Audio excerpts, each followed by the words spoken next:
I didn't know that showing up one last time would change all three of our lives. But if I had walked away that night, I would have missed the love that saved us. I had already worked 13 hours when he walked in. The clinic technically closed at 9, but everyone knew that meant nothing. If someone showed up bleeding, hurting, or scared enough, we didn't turn them away. Not here. Not in this part of the city, where the nearest hospital was 40 minutes away, and hope usually ran out before transport arrived. The fluorescent lights buzzed overhead, flickering just slightly, not enough to complain about, but enough to wear on your nerves. The waiting room smelled like disinfectant, damp jackets, and burnt coffee that had been sitting on the warmer since morning. A teenage boy slept slumped across 3 chairs, his hood pulled low. An elderly woman clutched a paper bag of prescriptions and stared at the floor like it might disappear if she looked away. I rubbed my eyes, closed the last patient file, and stood to stretch the ache from my back. "Lucas?" I turned toward the front desk. Maya, the evening intake nurse, was holding the phone between her shoulder and ear, one eyebrow raised. "Walk in," she said. "Possible fracture. Says he fell at a job site." I sighed, already reaching for gloves. Room 3. Of course it was. Room 3 had a broken chair and a door that never closed all the way. I grabbed a clipboard, flexed my fingers, and headed down the narrow hallway, telling myself to stay sharp just a little longer. One more patient. Then I could go home, shower, and sleep like the dead. I pulled the curtain aside and stopped. The man sitting on the exam table didn't look like anyone I usually saw this late. He was tall, solid in a way that came from use, not gym mirrors. Dark hair, slightly disheveled, like he'd run his hands through it one too many times. His jacket was charcoal gray, expensive once, now streaked with dust and a faint smear of dried blood near the elbow. His left wrist was wrapped in a temporary brace, swelling visible even beneath the fabric. But it was his posture that caught me. Straight-backed, still, controlled, like pain was something he'd negotiated with rather than surrendered to. He looked up when he heard the curtain rustle. Dark eyes, brown so deep they were almost black, alert, tired, and measuring. "Hi," I said, forcing my voice into its calm, practiced tone. "I'm Lucas. What brings you in tonight?" He swallowed once before answering. "Fall," he said, landed wrong. I nodded and stepped closer. "Which wrist?" He lifted his left arm slightly. I pulled on gloves and gently touched the brace. "Mind if I take a look?" "Go ahead." I unwrapped it slowly. His skin was already mottled with purple and blue, heat radiating beneath my fingers. When I rotated his wrist just a few degrees, his jaw tightened, but he didn't make a sound. "That hurts," I said quietly. "Yes," he replied. No sarcasm, no complaint, just truth. I glanced up at his face. "Scale of 1 to 10? He considered it. 6, maybe 7 if I move it wrong. That earned a small smile from me. Honest. I like that. Something flickered across his expression. Surprise, maybe, before it vanished. "I'm going to send you for an X-ray," I said. "But first, name?" "Marcus Hale." I wrote it down. "Occupation?" "Construction." "Okay." He hesitated, then added, "I own the company." That explained the stillness, the way he held himself like someone used to being watched. I led him down the hall to imaging, noticing how carefully he moved, how he favored the injured side without drawing attention to it. When he came back, I clipped the films onto the light box.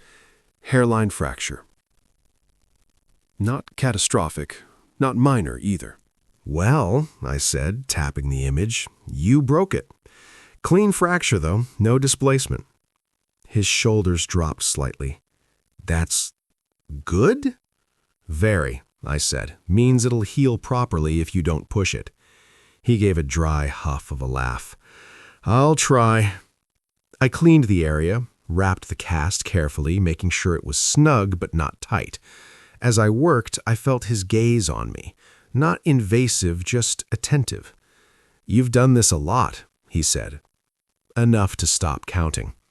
Another pause. "You're good at it," he added. The compliment caught me off guard. "Thanks," I said, adjusting the final layer. "Most people don't notice."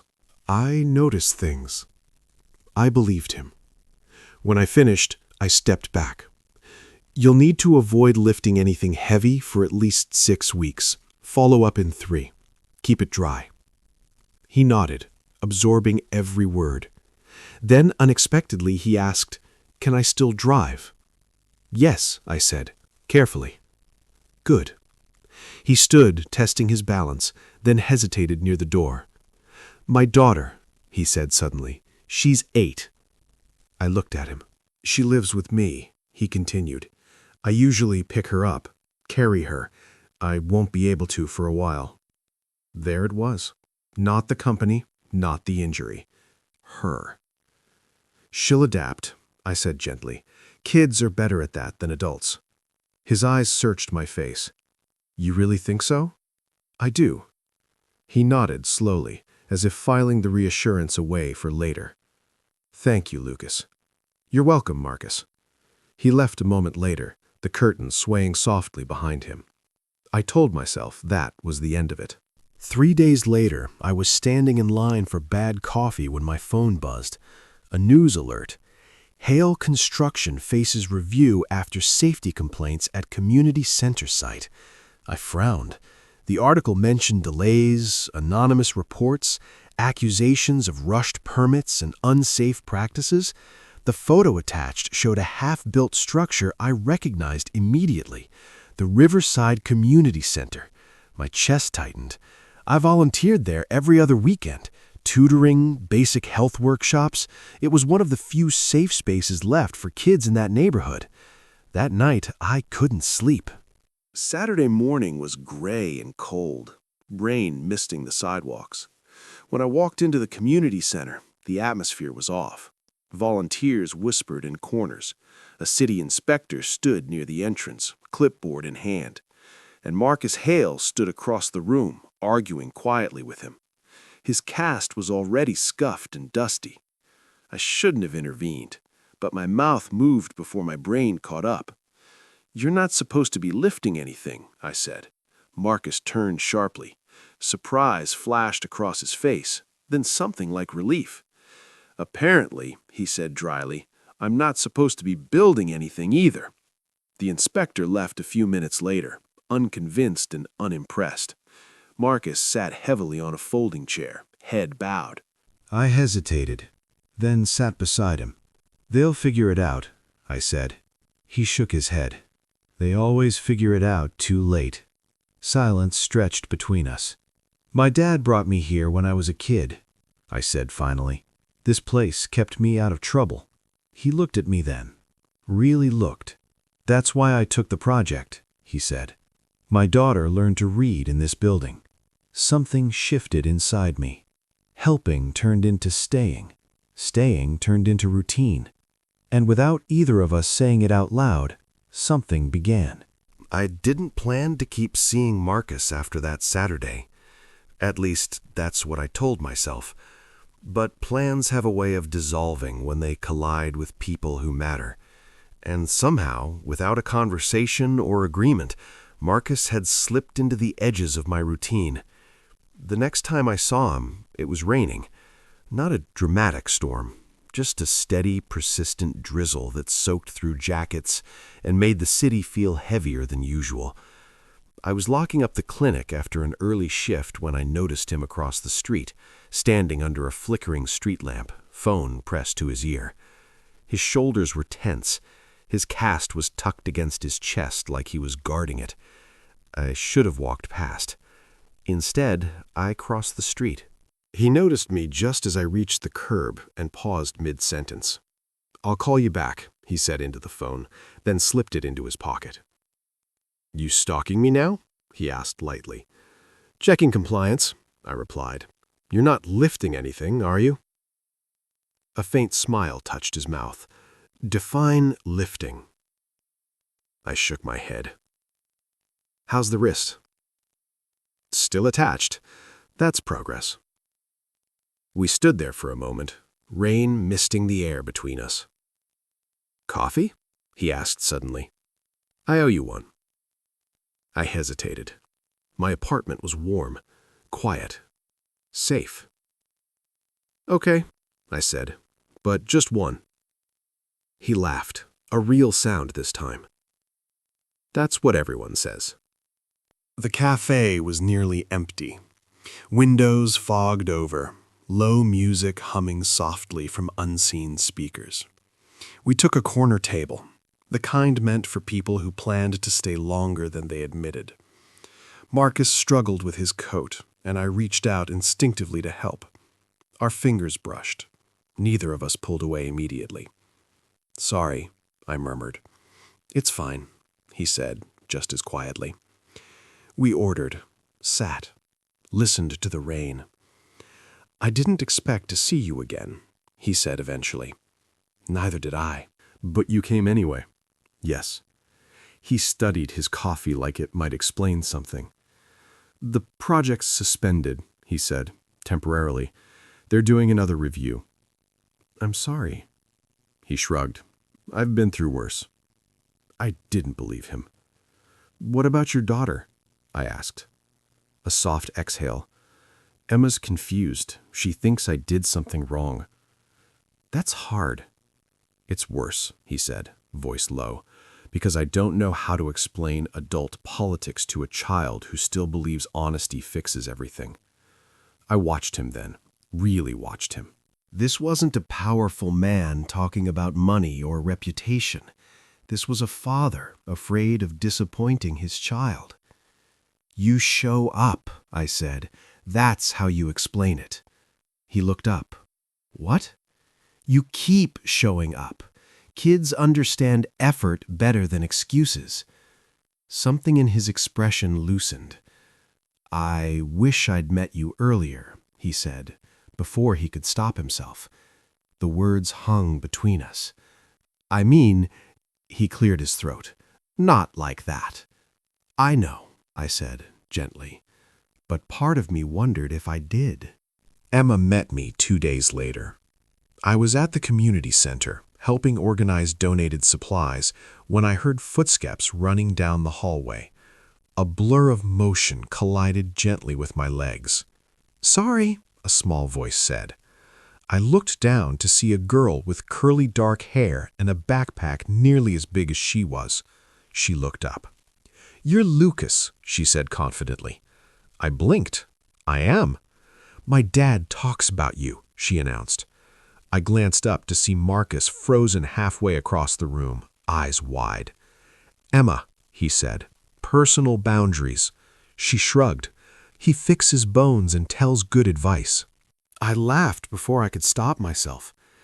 That's fairly accurate, I said. Marcus rubbed the back of his neck. She doesn't have much of a filter. I like her already. That earned me a grin from Emma. From that moment on, I was included. Not officially, not loudly, but I was there, helping with homework while Marcus made dinner one-handed, sitting on the floor while Emma explained her drawings, listening while Marcus talked about zoning meetings and permits, frustration slipping through his carefully measured words. There were nights I stayed longer than planned, nights when Emma fell asleep with her head against my shoulder. Nights when Marcus looked at me like he was trying to memorize something. Still, nothing crossed a line, and somehow that made it heavier. The rumors didn't stop. If anything, they grew louder. Headlines questioned Marcus's integrity. Comment sections filled with accusations. Funding partners began to pull out quietly, one by one. Marcus grew more tired, quieter. He answered calls during dinner, checked emails at midnight, forgot to eat unless Emma reminded him. I tried not to hover, tried not to care too much, but it's hard to step back once you've stepped in. One night, after Emma had gone to bed, Marcus stood at the sink, staring at nothing. "You okay?" I asked. He nodded automatically. "You don't sound okay." He turned the water off slowly. "They're pushing for me to walk away," he said. "Sell the site, let another company take over." And it would solve everything, he said flatly. "The pressure, the scrutiny, the risk. But you don't want to." "No," he said. "I want to finish what I started." "Then why are you considering it?" He finally looked at me. "Because I'm tired of dragging people down with me." The words landed hard. "Is that what you think you're doing?" I asked. His silence was answer enough. That night, when I left, the air felt colder than it should have. The shift didn't happen all at once. It was gradual. Marcus started canceling plans, saying he was busy, saying he didn't want to burden me. Emma noticed before I did. "Did I do something wrong?" she asked one afternoon when Marcus took another call and stepped outside. "No," I said quickly. "Why would you think that?" "He doesn't smile as much anymore," she said. "He does when you're here, but then he stops." My chest tightened. Adults forget how much children see. That night, I confronted Marcus. "You're pulling away," I said. "I'm protecting you. That's not your decision." He looked exhausted. "Lucas, this is messy. It's public. People are digging into everything." So I don't want you caught in it." "I'm already here," I said quietly. "You don't get to decide that alone." He ran a hand through his hair. "You deserve better than this chaos." "Maybe," I said, "but I deserve to choose." He didn't answer. And that silence hurt more than an argument would have. The following week, I barely saw him. Messages became short, practical, safe. Emma stopped asking when I was coming over. I told myself it was temporary, that this was what adults did, step back before things broke. But stepping back didn't feel like safety, it felt like loss. The community meeting was announced on a Wednesday. Emergency session, public comment encouraged. I saw the notice taped to the clinic bulletin board and felt my stomach twist. That night, I found a small envelope slipped under my apartment door. Inside was a folded drawing. 3 stick figures in front of a building with trees. Me, Marcus, Emma. On the back, in careful handwriting, "Dad says things are hard right now. I hope you come back soon." I sat on the floor for a long time after that. Then I made a decision. I didn't sleep that night. Emma's drawing sat on my kitchen table, weighed down by a chipped mug. Every time I tried to look away, my eyes drifted back to it. 3 stick figures, uneven lines, a building with too many windows, and trees that looked more like fireworks. Simple, honest, unafraid. Things adults forgot how to be. By morning, my decision felt less like courage and more like inevitability. Some things, once they ask you to stay, don't let you pretend you didn't hear them. The community meeting was held in the old civic hall near the river, the kind of place that smelled faintly of dust and history, where every sound echoed just a little too loudly. By the time I arrived, the seats were already filling. Residents, reporters, city officials, people holding printed screenshots of headlines like they were evidence. Marcus stood near the front, shoulders squared, cast gone but wrist still wrapped. He looked composed, but I could see the strain in the tight line of his mouth. When our eyes met across the room, something shifted. Not relief, not surprise. Recognition. He hadn't expected me to come. But I was there. The community meeting began the way these things always do. Too many words, not enough listening. Accusations flew. Questions stacked on top of each other. Every answer Marcus gave was met with skepticism, even when it was calm, even when it was factual. I watched his patience thin by degrees. Then the moderator opened the floor. My heart hammered as I stood. "My name is Lucas Bennett," I said, stepping toward the microphone. "I work at the East Side Clinic. I also volunteer at the Riverside Community Center." A few heads turned, some skeptical, some curious. "I've been inside the construction site. I've seen the safety protocols. I've seen the care being taken. And as someone who treats injuries for a living, I can tell you this project isn't reckless." Murmurs rippled through the room. "This isn't just about permits or paperwork," I said, voice steady now. "It's about whether we believe people can build something for the community without being punished for it." I stepped back before doubt could catch me. Marcus didn't look at me right away. When he did, his eyes were brighter than I'd ever seen them. Then something unexpected happened. Emma stood up. The room stilled. She walked to the front holding her drawing, hands shaking but steps determined. Marcus half rose from his chair, panic flickering across his face. "Emma," he started. She shook her head. "I just want them to finish it," she said into the microphone, voice small but clear. "My dad promised." Silence fell like a held breath. Then someone clapped. Then another. By the time Emma returned to her seat, the tension had cracked. The vote passed. Outside, night had settled over the river. Reporters swarmed Marcus, questions firing from all sides. He answered them briefly, politely, before excusing himself. He walked straight toward me. For a moment, neither of us spoke. Then he said, quietly, "You shouldn't have done that." I smiled faintly. "You didn't stop me?" "I didn't want to," he admitted. The honesty in his voice undid me more than anger ever could have. Emma ran up and wrapped her arms around my waist. "You came back," she said. "I promised," I replied, though I wasn't sure when I had. Marcus watched us, something soft and painful crossing his face. Later, after Emma fell asleep in the back seat, Marcus parked along the river and turned off the engine. Streetlights reflected off the water like scattered stars. "I tried to push you away," he said, "because I was afraid."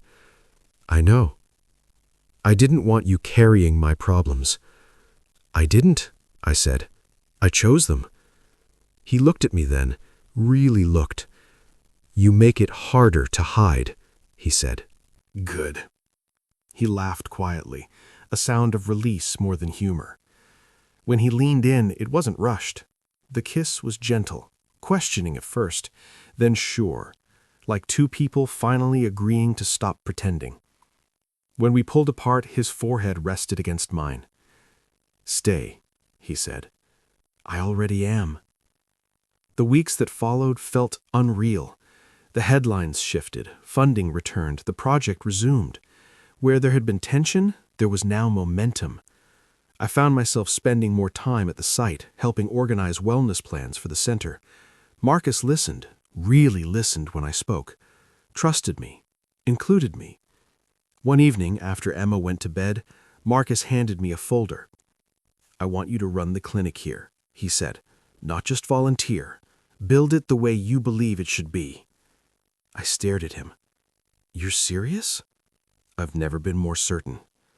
Something warm settled in my chest, not excitement, but belonging. The day the community center reopened, the air buzzed with laughter and music. Fresh paint gleamed, children raced through the halls. Emma flew her kite outside, shrieking with joy as it soared higher than the building itself. Marcus stood beside me, our shoulders brushing. "I used to think strength meant control," he said quietly. "Turns out, it just meant letting the right person stay." I squeezed his hand. As the sun dipped low, casting gold across the river, Emma ran toward us breathless. "Come on," she said. "It's our turn." We followed her to the hill, the kite tugging against the wind. 3 figures under a wide sky. Not perfect, but steady. Some love arrives quietly. It doesn't demand attention or certainty. It grows in shared effort, in staying when it's easier to leave, in choosing each other again and again. And sometimes, that's how you build something that lasts. If this story made you feel something, if it slowed you down, warmed you, or stayed with you longer than you expected, then you're exactly why this channel exists. Stories like this take time, heart, and care to create, and every like tells YouTube that this kind of love story deserves to be shared. If you want more slow-burn gay love stories, stories about quiet strength, chosen family, and finding home in another person, then subscribe and stay with us. Your support helps these stories keep coming, and maybe helps someone else feel a little less alone tonight. Like, subscribe, and I'll see you in the next story.